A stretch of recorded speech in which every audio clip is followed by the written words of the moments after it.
Mari sama-sama naikkan pujian bagi Dia.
Ini rindu kami Tuhan. Di hadapan-Mu, kami mau selalu nyatakan kebaikan-Mu dalam hidup kami.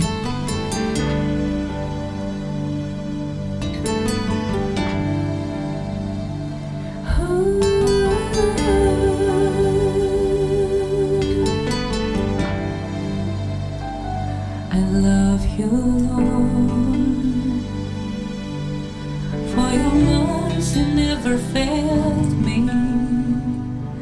All my days I've been held in your hands.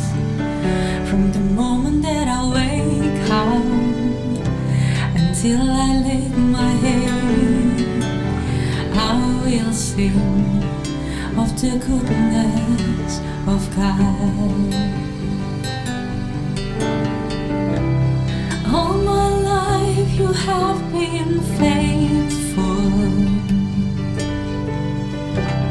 All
With every breath that I am able, I will sing of the goodness of God.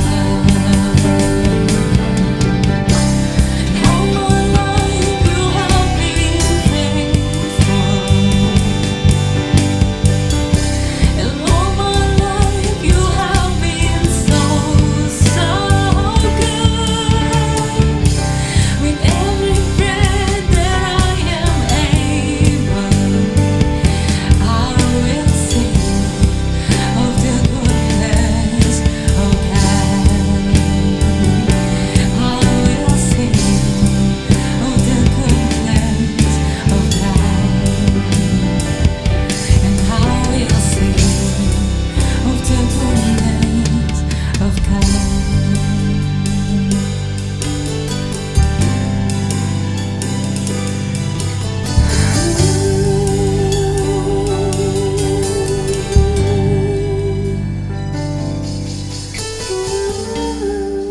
Kami bersyukur boleh ada sampai hari ini, itu semua karena anugerah Tuhan.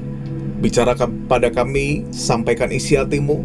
Kami percaya firman Tuhan mengubahkan kami menjadi jawaban atas setiap kami semua. Dalam nama Tuhan Yesus, haleluya, amin. Yang percaya sama-sama katakan, amin. Nah, pada minggu ini, saudara, saya percaya bahwa kita semua dalam keadaan yang sehat dan dalam pemeliharaan Tuhan. Nah, saudara, sekalipun kita mengetahui bahwa pandemi ini semakin krisis, semakin meningkat, tapi kita percaya bahwa Tuhan selalu menyertai kita. Sama-sama katakan, Tuhan Yesus baik. Dia tidak pernah merancangkan segala sesuatu yang mencelakakan kita, tapi Dia selalu baik dalam kehidupan kita. Nah, pada minggu ini kita akan belajar kebenaran yang baru, di mana minggu lalu kita belajar untuk menemukan tujuan hidup yang dari Tuhan. Kita harus lakukan yang pertama, minta. Yang kedua adalah cari. Yang ketiga adalah ketok. Nah, kita percaya setiap kita sudah menemukan tujuan hidup dari Tuhan. Dan jangan berkecil hati bagi setiap saudara yang belum menemukan tujuan Tuhan. Yang paling penting kadangkala bukanlah kita sudah dapat atau belum, tapi yang paling penting kita tetap berjalan di dalam hadirat dan kebenaran firman Tuhan. Pasti saudara juga akan melihat dengan clear apa tujuan Tuhan dalam hidup saudara.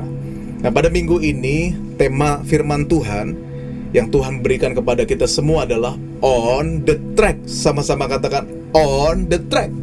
Tetap pada jalurnya. Pertanyaannya adalah jalurnya siapa?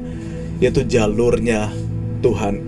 Pesan Tuhan ini untuk bagi saudara yang belum menemukan tujuan, ini baik untuk menjadi bekal saudara untuk tetap dalam jalur yang benar. Ini juga bagi saudara yang sudah menemukan tujuan hidup, agar saudara tetap fokus kepada God purpose in your life. Kalau kita tahu ada sebuah balapan motor, ada sebuah pertandingan katakanlah yang terkenal dalam MotoGP. Nah, biasanya bintangnya adalah Valentino Rossi dan lain-lain. Nah, kalau mereka balapan, mereka harus di track yang benar. Misalkan ada salah satu petanding pembalap yang keluar dari track, akhirnya dia kalah dalam pertandingan. Dan kalau dia salah track, dia bisa kecelakaan dan bisa terjadi sebuah hal yang tidak diinginkan. Saya percaya saudara, kalau hidup kita di luar jalur Tuhan, Alkitab bilang begini, Yohanes 15 ayat 5, Akulah pokok anggur dan kamulah ranting-rantingnya. Barang siapa tinggal di dalam aku dan aku di dalam dia, perhatikan saudara, ia berbuah banyak. Kalau kita di dalam dia, on the track, hidup kita akan berbuah saudara. Tapi kalimat yang berikutnya bilang begini, sebab di luar aku, out of track, kamu tidak bisa berbuat apa-apa. Sekalipun kita punya mimpi yang besar, kita punya tujuan yang luar biasa, tapi kalau kita nggak on the track, kita nggak bisa berbuat apa-apa. Seperti pembalap tadi, kalau dia nggak di tracknya, dia nggak akan menang. Dia akan kalah, dan dia akan tersingkir dalam pertandingan. Dia tidak bisa berbuat apa-apa. Sama halnya dengan kita. Tuhan pesan kepada kita, Di luar Tuhan, kita nggak bisa berbuat apa-apa. Saya percaya kalau kita sedang mengendarai mobil, kita kalau nggak tahu alamat, biasanya kita akan pakai Google Map, kita akan tulis alamat yang kita tuju. Nah kemudian Google Map akan mengarahkan kita 100 meter belok kiri ya. Nah tapi ketika kita udah sampai ke 100 meter, kita nggak belok kiri, kita belok kanan. Akhirnya apa saudara? Kita malah nyasar dan perjalanan kita akan semakin jauh. Saudara masih ingat kisah Israel? Mereka ketika nggak on the track, perjalanan mereka yang harusnya dari Mesir ke tanah Kanaan yang nggak usah 40 tahun, tapi mereka harus lewati dengan waktu yang lama karena mereka tidak on the track. Mereka nggak di jalur yang benar, mereka nggak di jalur yang tepat.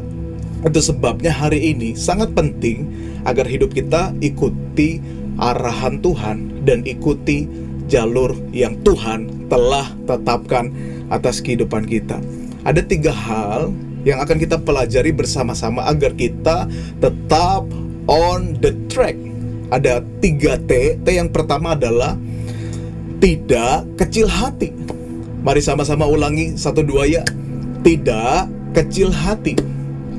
Keluaran 4 ayat 10 berkata begini, lalu kata Musa kepada Tuhan, "Ah Tuhan, aku ini tidak pandai bicara, dahulu pun tidak, dan sejak engkau berfirman kepada hamba-Mu pun tidak, sebab aku berat mulut dan berat lidah." Pesan ini ketika Musa sedang menerima panggilan dari Tuhan, God purpose memilih Musa menjadi pemimpin bagi Israel untuk keluar dari Mesir menuju tanah Kanaan.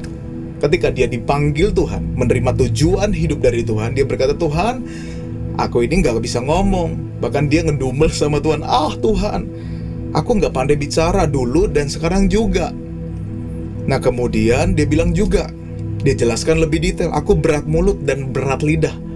Artinya dia seperti orang yang kaku ngomongnya saudara. Dia berkata orang yang seperti gagap karena berat sekali mulutnya dan berat lidahnya.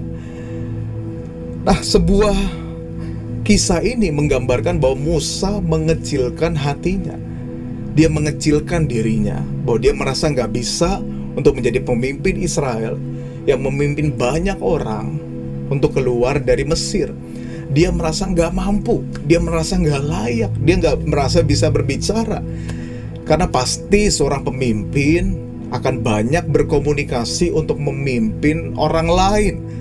Pasti dia akan banyak ngomong saudara untuk memimpin bangsa. Dia harus menyampaikan pesan Tuhan, gak mungkin dari hati ke hati, gak mungkin heart to heart, tapi harus disampaikan, diperkatakan. Itu sebabnya mungkin dia membayang, waduh kayaknya saya nggak bisa ngomong kepada orang banyak. Akhirnya dia bilang saya nggak layak, saya nggak bisa. Nah saudara, apa yang seringkali membuat kita tidak on the track, di jalur yang purpose Tuhan berikan, tujuan yang Tuhan sudah berikan? Apa saudara? Karena kita seringkali merasa nggak bisa.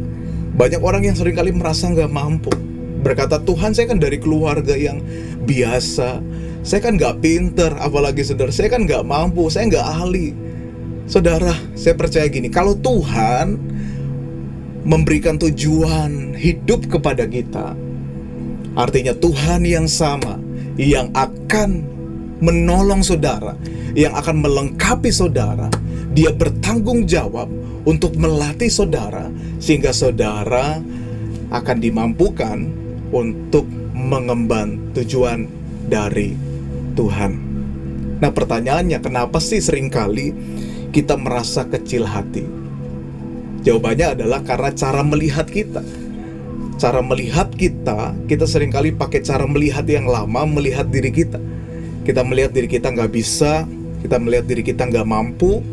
Dan saya ingin katakan, cara melihat merupakan sebuah keputusan yang kita tetapkan sendiri. Seperti Musa tadinya dia berkata, "Ah Tuhan, saya nggak bisa ngomong." Sama halnya kadang-kala kita berkata, "Tuhan, saya nggak bisa untuk memulai bisnis ini, saya nggak bisa untuk mengembangkan perusahaan ini, saya nggak bisa untuk mengembangkan pelayanan ini, saya nggak mampu Tuhan." Itu keputusan kita ketika kita berkata demikian. Tapi yang Tuhan mau, ubah cara melihat kita. Saya ingin katakan, cara melihat kita seringkali terpengaruh karena masa lalu kita.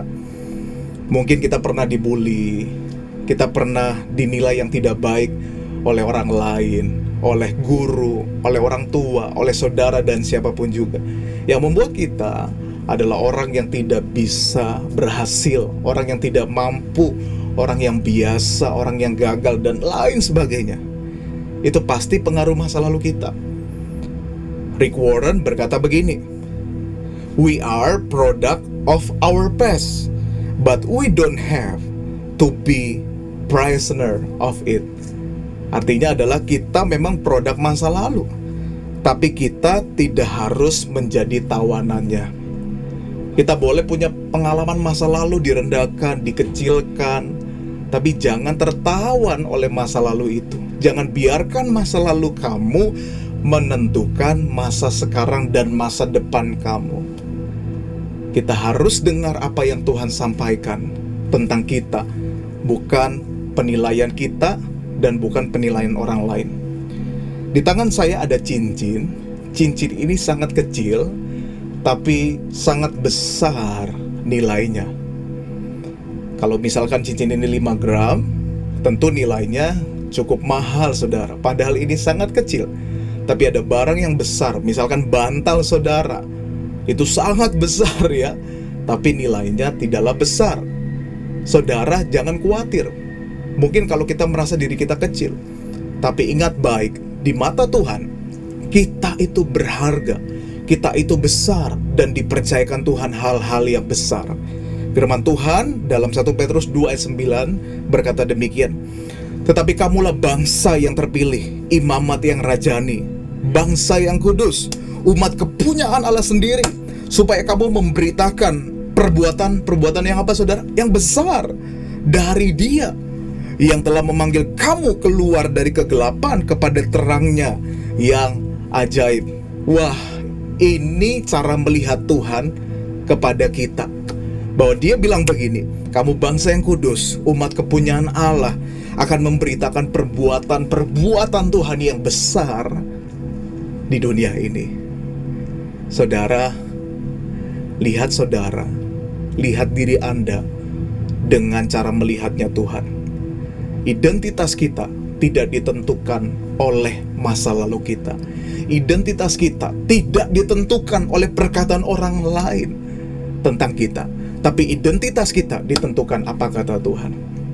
Mungkin dulu kita merasa diri kita kecil, tapi kita punya Tuhan yang besar yang ada di dalam kita, yang akan membuat kita selalu melakukan perkara-perkara yang besar, dan kita akan tetap on the track in God purpose in our life. Itu yang pertama. Yang kedua adalah supaya kita tetap on the track adalah tidak menolak tuntunan Tuhan. Yohanes 21 ayat 6 berkata demikian, "Maka kata Yesus kepada mereka," ini menarik saudara, "tebarkanlah jalamu di sebelah kanan perahu." Ini merupakan tuntunan Tuhan.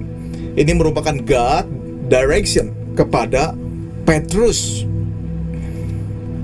Ayat berikutnya dibilang, kalimatnya begini, "Maka akan kamu peroleh." Lalu mereka menebarkannya, dan mereka tidak dapat menariknya lagi karena banyaknya ikan. Wow, mereka ikuti tuntunan Tuhan, dan akhirnya mereka menebarkan jala di sebelah kanan perahu, dan akhirnya mereka dapat banyak ikan, terjadi kelimpahan. Dan bahkan di kisah di ayat Alkitab ini, bahwa sampai mereka nggak bisa angkat ikan itu dengan perahu mereka. Akhirnya mereka minta tolong temannya untuk membantu menangkap ikan itu. Luar biasa, ketika mereka ikuti tuntunan Tuhan, mereka mendapatkan berkat yang luar biasa. Nah, kalau kita belajar kisah ini, mereka itu sebagai seorang nelayan, mereka dari malam sudah mulai mencari dan menjala ikan. Nah, konteks ini Yesus berbicara menuntun mereka ketika di pagi hari. Artinya, kalau kita melihat kisah ini, semalaman mereka tidak mendapatkan ikan karena mereka mengandalkan usaha mereka sendiri. Tetapi ketika mereka mendengar tuntunan Tuhan, mereka dapat melihat berkat yang luar biasa. Begitu luar biasa kalau kita ikut tuntunan Tuhan, Dia akan memberikan kehidupan yang penuh kelimpahan. Nah, saudara, ada dua hal yang membuat kita seringkali menolak tuntunan Tuhan.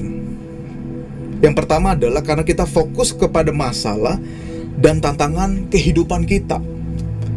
Seringkali Tuhan itu menuntun kita untuk berjalan dari kemenangan menuju kemenangan, berjalan dari kemuliaan menuju kemuliaan. Dia menuntun kita supaya on the track, tapi karena fokus kita terlalu besar kepada masalah, sehingga membuat kita blind, membuat kita buta, membuat kita tuli mendengar tuntunan Tuhan. Karena fokus kita terlalu besar kepada masalah, sehingga dampaknya membuat kita kadangkala stres, membuat kita kadangkala frustasi, membuat kadangkala khawatir dan takut. Dan justru yang bahayanya membuat kita kehilangan pengharapan. Dan keadaan seperti ini tentu kita sangat sulit mengikuti tuntunan Tuhan. Stephen Furtick berkata begini, "Don't focus on what you are going through.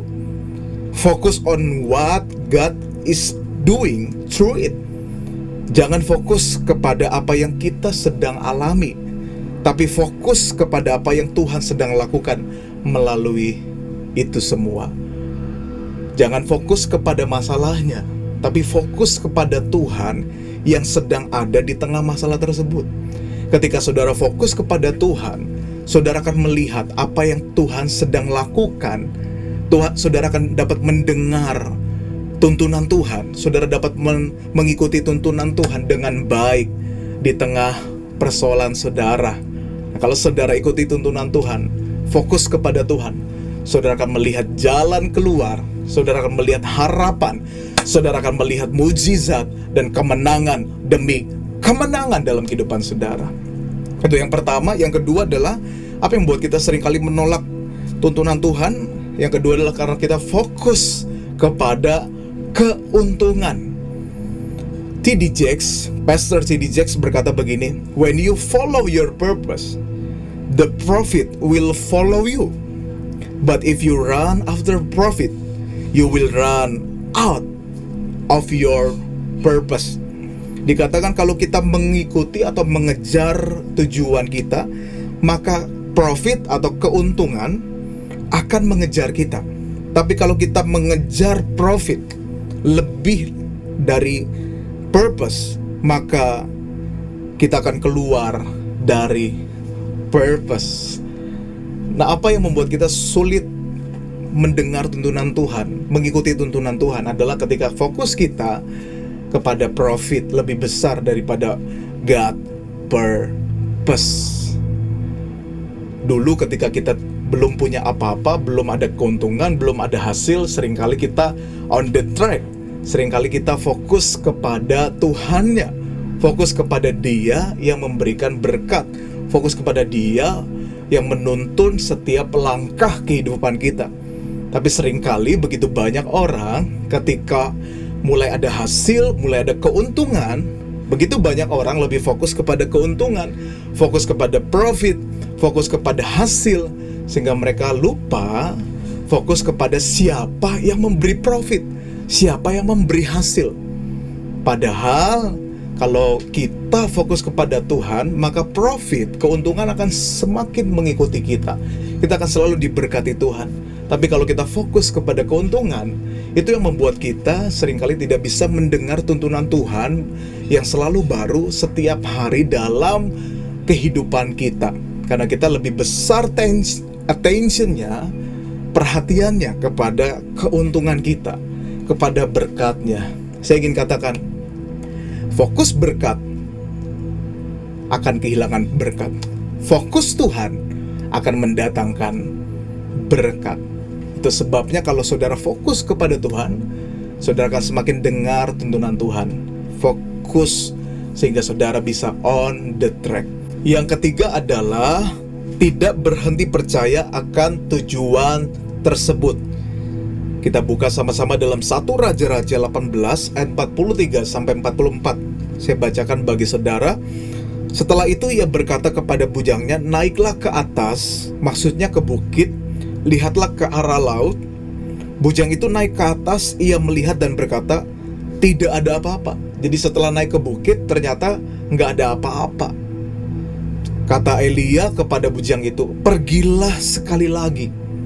Demikianlah sampai 7 kali. Artinya, bujang itu bolak-balik naik ke bukit dan turun lagi sampai 7 kali, saudara. Ayat 44 berkata begini, pada ke-7 kali, perhatikan saudara, pada ke-7 kali, berkatalah bujang itu, wah, awan kecil sebesar telapak tangan timbul dari laut. Di ke-7 kali baru kelihatan ada awan sebesar telapak tangan. Tapi aneh saudara, baru telapak tangan. Tapi dia sudah happy sekali, dia sudah semangat sekali saudara, karena ada harapan. Lalu Elia berkata begini, pergilah, katakanlah kepada Ahab. Ahab pada saat itu menjadi seorang raja. Pasang keretamu dan turunlah, jangan sampai engkau terhalang oleh hujan. Padahal awannya baru setelapak tangan saudara. Tapi Elia dengan iman, dia tidak berhenti percaya bahwa akan terjadi hujan pada saat kekeringan saat itu di bangsa Israel. Dia percaya hujan akan datang. Itu sebabnya harus diberitahu kepada raja, supaya semua warga siap-siap untuk mengalami hujan yang dari Tuhan. Nah saudara, kita lihat tadi sampai 7 kali bujangnya naik ke bukit, lalu dia nggak lihat apa-apa, lalu dia turun lagi lapor. Mungkin bahasa sederhananya gini, aduh saya udah naik, udah capek nih Elia, tapi saya nggak lihat apa-apa. Kemudian Elia tetap percaya, tetap on the track, pasti akan ada awan atau ada hujan, naik lagi. Tapi luar biasa, bujangnya tidak menyerah, tidak berhenti, dan Elia juga tidak berhenti sampai 7 kali saudara. Nah saudara, seringkali dalam menjalani tujuan yang Tuhan berikan, dalam menjalani panggilan hidup, seringkali kita di tengah jalan ketika menghadapi persoalan, ketika menghadapi tantangan, kita seringkali ingin berhenti. Kita seringkali ingin menyerah. Kita ingin berkata, saya nggak bisa, mungkin ini bukan jalan saya. Tapi saudara, saya ingin katakan, ketika Tuhan sudah memberikan tujuan yang jelas dan kita sudah tahu itu dari Tuhan, saya percaya Tuhan akan memperlihatkan pada waktunya Tuhan bahwa kita bukan di jalan yang salah. Akan ada hasilnya, akan ada kemuliaan Tuhan yang Tuhan nyatakan atas perjalanan kita. Ada 2 hal yang kita belajar dari kisah ini supaya kita tidak berhenti percaya. Yang pertama, jangan berhenti karena omongan orang.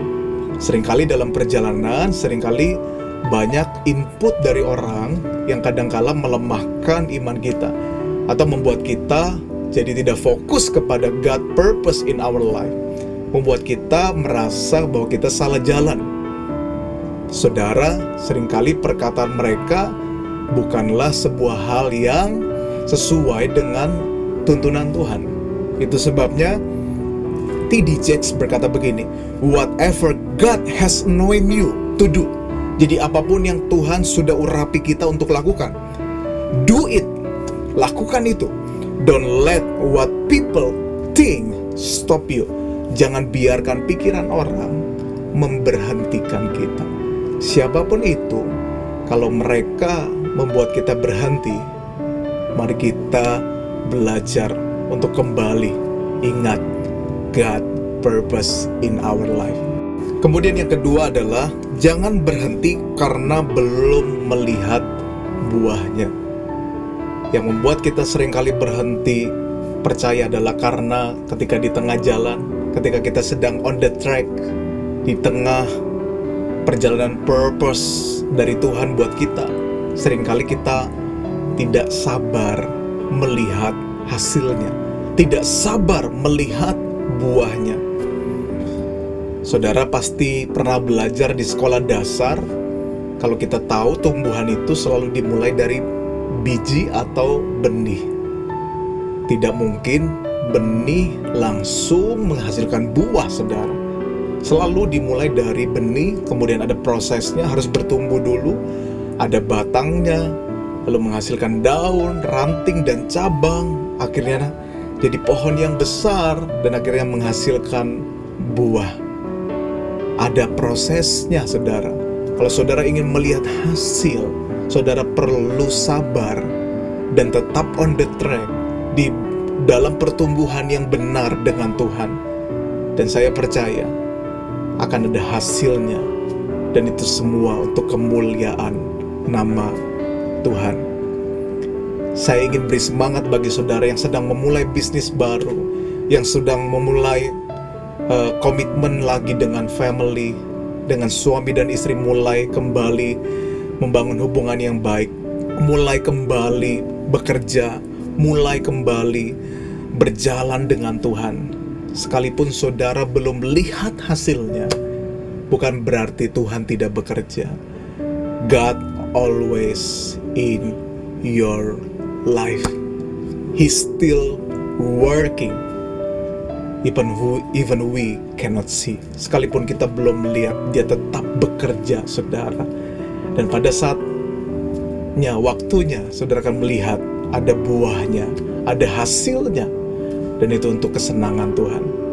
Saya berdoa supaya kita tetap on the track, supaya kita terus berjalan dalam tujuan Tuhan dan menemukan tujuan Tuhan. Ada 3 hal supaya kita tetap on the track. Yang pertama, tidak kecil hati. Yang kedua adalah kita tidak menolak tuntunan Tuhan.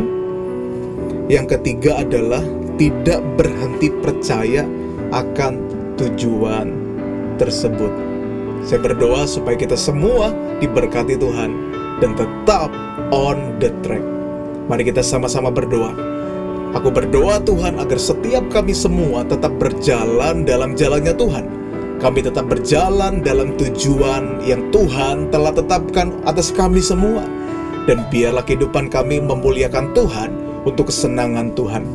Kami tahu kadangkala di tengah perjalanan kami seringkali kami menghadapi persoalan, seringkali kami menghadapi tantangan, seringkali kami menghadapi badai. Tapi kami percaya Tuhan tetap pegang kendali, Tuhan tetap menolong kami, Tuhan tetap melengkapi dan menguatkan kami, agar kami tetap berjalan dalam jalan yang benar, menuju tujuan dan panggilan sorgawi yang Tuhan telah tetapkan atas kami semua. Bapa, aku berdoa, hamba berdoa, berikan kami semua kekuatan yang baru, roh yang tetap menyala-nyala dan tidak pernah padam, tidak kecil hati, dan selalu percaya kepada Tuhan bahwa Tuhan yang akan menyertai kami semua. Kami berdoa untuk setiap kami semua yang sedang sakit, hari ini terima kesembuhan dari Tuhan. Darah Yesus menyembuhkan saudara yang sedang sakit COVID. Tuhan jamah dalam nama Tuhan Yesus disembuhkan. Apapun penyakit saudara, Tuhan sembuhkan. Kalau saudara dalam masalah keuangan, Tuhan pulihkan keuangan saudara. Dalam masalah family, dalam masalah hubungan, Tuhan pulihkan hubungan saudara dalam nama Tuhan Yesus. Dan saya berdoa agar kita diberkati Tuhan. Kami juga berdoa untuk bangsa Indonesia, agar bangsa ini dijamah Tuhan, disembuhkan Tuhan. Pemimpin kami, presiden, sampai semua pemerintahan diberikan hikmat, kebijaksanaan dalam memimpin bangsa ini melewati pandemi COVID-19. Terima kasih Bapa. Ini doa kami. Mari saudara, kita angkat kedua tangan kita akan menerima berkat dari Tuhan. Tuhan menyinari engkau dengan wajahnya, memberikan kasih karunia dan damai sejahtera. Terimalah berkat dari Tuhan, cinta kasih, serta persekutuan yang indah dengan Roh Kudus yang menyertai kita mulai hari ini sampai Yesus datang kedua kali. Yang percaya sama-sama katakan amin. Happy Sunday. Tuhan Yesus berkati kita semua. Shalom.